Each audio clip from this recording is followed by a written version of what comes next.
O fim dos tempos tem chegado. 1 Coríntios 10. Estas coisas aconteceram com eles para servir de exemplo e foram escritas como advertência para nós, para quem o fim dos tempos tem chegado. Por isso, aquele que pensa estar em pé, veja que não caia. O fim tem chegado. Está ante nossos olhos. Sem violar a liberdade de consciência das pessoas, Deus pode perfeitamente conduzir os eventos que ocorrerão nos últimos dias, os quais Ele revelou aos profetas. Tudo que Deus vai fazer, primeiro Ele avisa seu povo. O problema está em o povo tomar ciência do que Deus revelou. Segundo, o povo crer naquilo que Deus lhe avisou. Nós vemos aqui que Deus ilustra através de histórias do que ocorrerá no final dos tempos que nós temos chegado. Então ele cita que o que aconteceu no passado foi uma ilustração do que vai acontecer agora. Só que agora, numa proporção muito maior, muito profunda, tanto o pecado quanto as atitudes de Deus. Nós vemos as duas cidades, Sodoma e Gomorra, que cresceram, foi crescendo e crescendo cada vez mais no pecado, devido à prosperidade, à riqueza, ao luxo. Essa prosperidade fácil fez com que esquecessem de Deus. Para que Deus? Nós temos tudo o que nós precisamos. E Sodoma e Gomorra começaram a se prostituir carnalmente. Também nós vimos o dilúvio. O dilúvio já, embora sendo um exemplo para o que vai acontecer no tempo do fim, já não foi uma imoralidade carnal, mas uma imoralidade espiritual. Confrontaram a Deus, quiseram enfrentar a Deus dizendo, aqui não vai ter mais dilúvio. Se tiver, nós não vamos morrer, porque nós estamos fazendo uma torre, nós estamos juntos, nós estamos reunidos numa cidade grande, estamos construindo um lugar para chegar até o céu. Portanto, Deus não poderá nos destruir novamente. Só que eles não creram que Deus disse que não haveria dilúvio mais. Sempre haveria as 4 estações e nunca mais haveria um dilúvio para encher a terra de água. Essa semana vamos examinar histórias e descobrir o que elas têm a dizer sobre os eventos finais da segunda vinda de Jesus Cristo. O que fala sobre o juízo investigativo, como será essa crise final? Nós já estamos vendo como está sendo, mas ela vai ficando de mal a pior. Entretanto, Cristo é o centro e Ele comanda os eventos que ocorrerão nos últimos dias. Ninguém é capaz de impedi-lo. Vamos ver nesse juízo da vinda de Jesus Cristo. Quando ele vem para colher, para levar aqueles que estão preparados e deixar aqueles que não estão preparados. Só que a ira do Cordeiro é a sua justiça. Quando Jesus aparece nos céus, a mesma glória que transforma e dá vida e dá imortalidade para os justos é a mesma glória que destrói com fogo aqueles que não estão preparados. Então apenas cada um está colhendo aquilo que plantou. Vamos ver a reação dos perdidos ao ver os eventos dos últimos dias. A reação dos ímpios. Apocalipse 6. No sexto selo houve grande terremoto, qual nunca houve tamanho na face da terra. O sol se escureceu, a lua ficou como sangue. Houve chuvas de meteoritos. O céu se recolheu como um pergaminho. Os montes tremiam.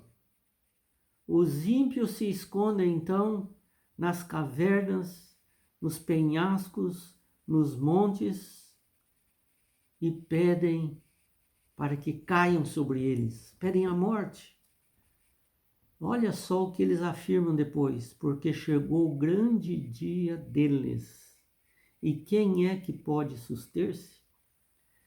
Veja que eles não estão surpresos com o evento. Eles estão surpresos com a brevidade com que acontece a coisa. Já chegou o dia deles. Eu sabia o que ia acontecer. Eu sabia que eu estava errado. E agora chegou o dia deles, o dia do Cristo deles, que eles tanto esperavam. E agora, quem é que pode enfrentar a vinda do Filho do Homem, Filho de Deus? Os perdidos não perguntarão: o que é isso que está acontecendo? Estou sabendo. Não, eles sabem o que está acontecendo. Eles também não perguntam: quem está por trás de tudo isso? Não perguntam, porque eles sabem que é Jesus Cristo. Eles se referem a Jesus como Cordeiro, mostrando que conheciam pelo menos um pouco do que ia acontecer. Eles estão cientes de que chegou o grande dia da ira de Deus e que estão em uma situação sem esperança. Quem poderá subsistir-se? Apocalipse 6. Antes do fim, o evangelho será levado a todas as nações. Todo o planeta estará consciente do que vai acontecer em relação à segunda vinda de Jesus. Todos foram dadas oportunidades para decidir estar preparados ou não estar preparados. E por causa de sua recusa em crer e obedecer, os ímpios estarão perdidos. Não foi uma determinação de Deus, que disse: olha, eu não quero que você entre. Não. Os sinais foram dados e a pregação foi dada para que todas as tribos da terra, as nações, se convertessem. Não foram para perdê-los, mas para dar a salvação. Mas eles não aceitaram. Quais as lições que nós podemos aprender desses fatos, dessas revelações que Deus está dizendo, o que vai acontecer na vinda de Jesus? Veja que Mateus 24 diz: a respeito daquele dia e daquela hora, ninguém sabe. Assim como foi nos dias de Noé, será a vinda de Jesus. Não perceberam? Não perceberam os sinais? Um estava preparado, outro não estava preparado. casavam-se, davam-se em casamento, até o dia em que Noé entrou na arca.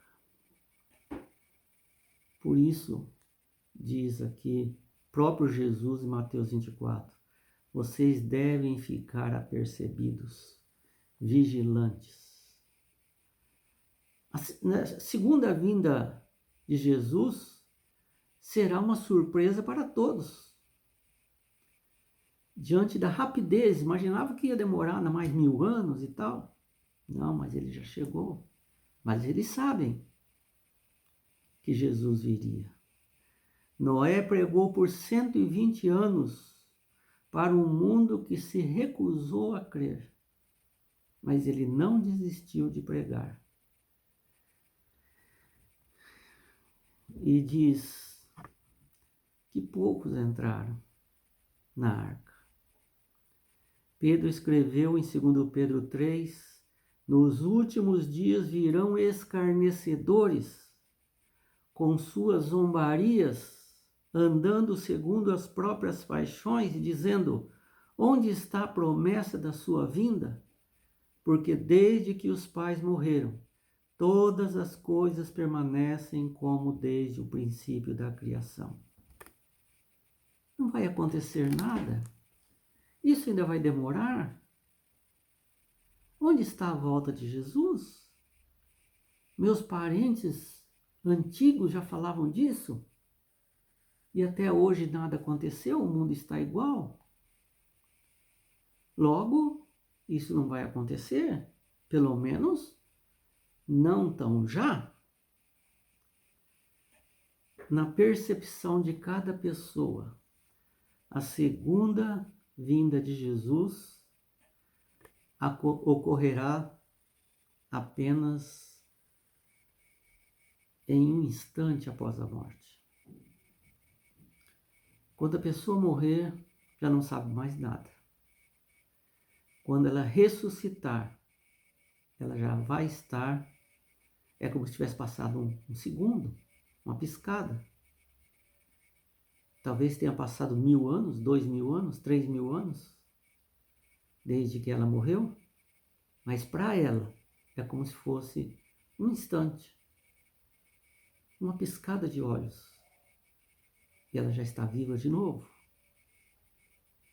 No caso, os ímpios, para enfrentar o juízo final, no caso, os justos, para abrir os olhos e ver Jesus voltando, sendo transformados e subindo com ele para as mansões celestiais.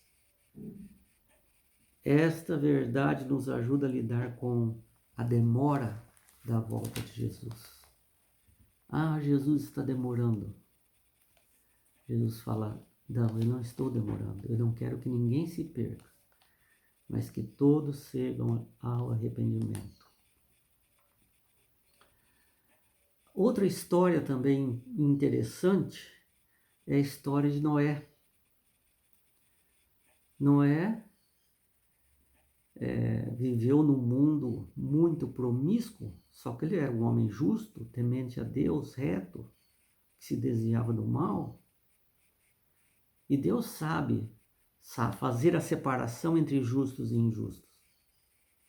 E ele viu Noé, mas também viu todo o mundo daquela época, numa imoralidade sem fim. Então, em Gênesis 6 e Mateus 24, diz assim, o homem é carnal, e seus dias serão 120 anos. Veja que naquela época viviam 500 anos, 700, 900 anos, mas ali Deus falou, já não vão viver muito. O máximo será 120 anos. Viu Deus a maldade do homem e Deus se decepcionou com a criação do ser humano. Então Deus olhou para Noé, viu um homem justo, temente a Deus. Pediu para que Noé fizesse uma arca, um grande barco, para que todos os que quiserem e aceitassem e crescem, fossem salvos. Para isso eles tinham que entrar na arca. A vinda de Deus será como nos dias de Noé, disse Jesus. Casavam-se, davam-se em casamento, até que Noé entrou na arca e o dilúvio levou a todos. Então, quando Jesus voltar, as pessoas estarão se divertindo, estarão fazendo seus projetos, estarão preocupados com tantas coisas, seus negócios, sua sobrevivência, seus prazeres, mas haverá o fechamento da porta da graça, ou seja, um momento em que Deus não aceitará mais o perdão, não dará mais o perdão. Aqueles que são justos continuem justos, e os injustos continuem injustos. Fecha a porta. Terminou a oportunidade. Os que estão salvos agora estão salvos. Os que não estão salvos não tem jeito mais de se salvar. Terminou o tempo da graça de Deus. Da mesma forma como aconteceu com Noé, 120 anos. Entrou na arca e a porta se fechou. Deus fechou a porta. Durante os 120 anos poderia entrar quem quisesse, logo depois que a arca ficou pronta, mas ninguém quis entrar. Pelo contrário, eles zombavam de Noé. Nunca choveu sobre a face da terra. Como vai chover agora? E vai inundar tudo? Isso é impossível. E Noé foi chamado de louco até que Deus fechou a porta. E uma semana depois começou a cair água. Aí eles quiseram entrar, mas aí foi tarde demais. Noé não podia abrir mais a porta, porque os justos continuem justos e os ímpios continuem na sua impiedade. Noé construiu uma arca para a salvação das pessoas. Imagine pregar por mais de um século sem nada para mostrar além de sua família. Lógico que durante esses 120 anos muitos creram, mas morreram antes da arca ficar pronta. Mas naquele momento que ele estava fechando a arca, só a família dele que foi salva. Nós poderíamos dizer que foi um fracasso evangelístico de Noé. Ninguém se batizou. Um esforço, gastou toda a sua fortuna para construir aquele enorme barco. Somente a sua família foi um fracasso? Não. Poderíamos comparar com a missão de Jesus, que veio aqui, fez o que era bom, nunca pecou, veio salvar a humanidade, dar a sua vida em favor da humanidade, mas não aceitaram. Mas não ficou só nisso. Crucificaram, mataram e zombaram. Foi um fracasso? Não. Ali estava o centro da nossa salvação, a demonstração do maior amor do universo. Não chegamos ao ponto de não haver resultados. Chegará o momento em que se encerrará o tempo da graça, fechando-se a porta da misericórdia. As que estiverem, diz assim na parábola, né? Na parábola das 10 virgens, as que estavam preparadas entraram com ele, com o noivo, para as bodas, e fechou-se a porta. As que estavam com o Espírito Santo, que é o óleo, e mantendo as suas lamparinas acesas, que criam, foram preparadas. Mas os relapsos, aqueles que não tem um objetivo real, eles ficaram para fora. Temos um grande trabalho a fazer como igreja, pregar o Evangelho. Como manter o ânimo se nossos esforços evangelísticos não parecem estar dando muito fruto? Será que devemos desistir? Não. João 4,37 diz: um é o semeador, o outro é o ceifeiro. Na realidade, muitos podem até nem batizar, mas serão salvos. Haverá grandes surpresas. Outra história de Sodoma e Gomorra, condições morais sem paralelos com nossos dias. O povo de Deus caiu nessa armadilha.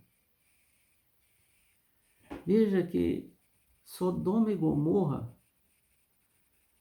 eram duas cidades prósperas, ricas, tranquilas, e isso foi o motivo da situação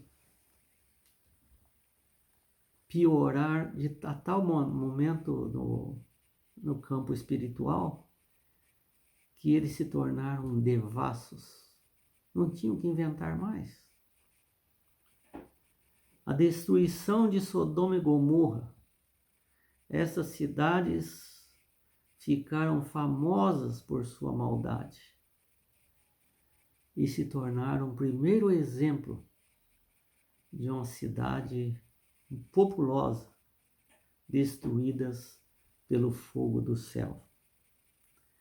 Fogo do céu haverá quando a volta de Jesus, que a glória de Jesus para os ímpios se tornará em fogo. E também depois do milênio, fogo e enxofre para o diabo e Satanás. Vemos segundo Pedro 2, Judas 5 e Ezequiel 16. Deus não poupou anjos rebeldes e o mundo antigo, mas preservou Noé e Ló. Isso é um exemplo de que Deus sabe separar justos de injustos. Deus não poupou os anjos dos céus rebeldes.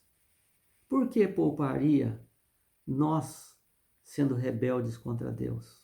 Não. Mas Ele sabe apreciar e valorizar aqueles que são dele. Muitos se desviaram do Senhor, como Samaria e Sodoma, e se aprofundaram nos pecados. Além de se desviarem, fizeram pecados ainda maior do que Sodoma e Gomorra. A soberba, a fartura de pão, prosperidade, os tornou arrogantes e não amparou ao necessitado. Segundo Ezequiel 16. A advertência apresentada às pessoas nos últimos dias, por meio do relato de Sodoma e Gomorra, é clara. Um dia os ímpios serão destruídos. O pecado é enganoso, pois nos cega e não nos deixa crer nas coisas tão evidentes.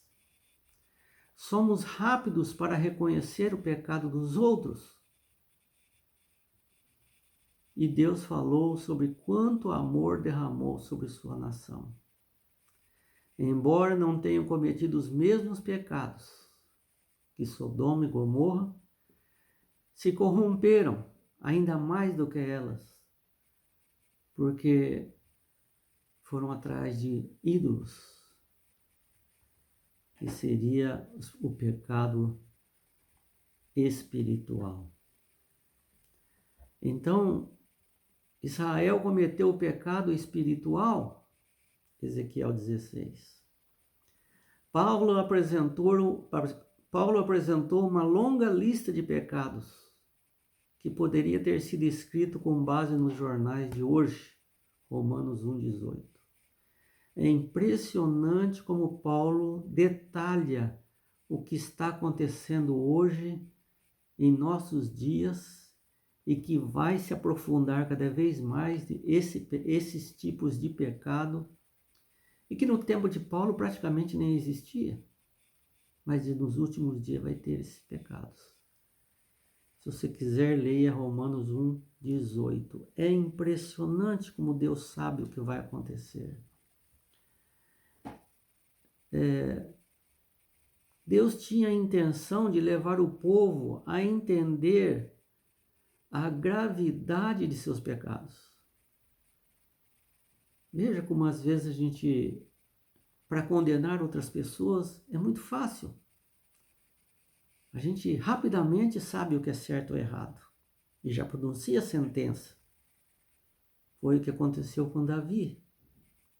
Natan teve que contar uma história onde um homem rico roubou a única cordeirinha que um pobre tinha para oferecer aos seus convidados, sendo que o rico tinha muitas ovelhas.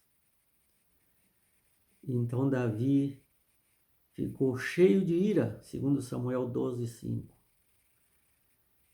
por causa daquela injustiça que alguém tinha cometido no seu reino. E disse: este homem deve ser morto. Não se faz assim no reino. E Davi só conseguiu se ver naquela história quando Natan declarou: Davi, esse homem é você. Você fez isso. Você tinha muitas mulheres aqui. E seu amigo que está lutando na guerra por você, que estava lutando, né? Você cobiçou a mulher dele, engravidou a mulher, tentou matar o marido, depois não conseguiu, mandou matar o marido, mentiu, tentou esconder o pecado. Esse homem é você. Você cometeu essa injustiça. Você deve então morrer? A Bíblia não é dirigida à sociedade mundana. A Bíblia não foi escrita para as pessoas que estão no mundo aí. Foi escrita para o povo de Deus. Para que o povo de Deus não imite o povo do mundo. Porque essas advertências, essas histórias, nos antecipam o que vai acontecer. Porque Deus está no comando da história. E nos adverte, cuidado que você pode cair também. Se você está em pé, cuidado para você não cair. Quantas pessoas boas caíram? Davi caiu, se arrependeu. E Deus o perdoou. Mas a guerra espiritual está aí. Precisamos tomar muito cuidado com essas coisas. Então, o fim tem chegado. Podemos olhar esse mundo e ver. E dá até medo do que está acontecendo. Dá até medo do que vai acontecer. Mas não precisamos ter medo. Grandes coisas vão acontecer. Devemos nos alegrar. Quando vimos esses sinais acontecendo, é sinal que Jesus brevemente voltará. Onde sairemos desse lugar perigoso, que não dá para viver mais aqui. É muita doença, é muito pecado, é muita guerra, muita falsidade, é muita coisa. Estamos cheios disso. Queremos um lugar de paz junto com Jesus. E isso, quando vemos esse quadro do mundo acontecendo aí, nós sabemos que pouco tempo falta para Jesus voltar.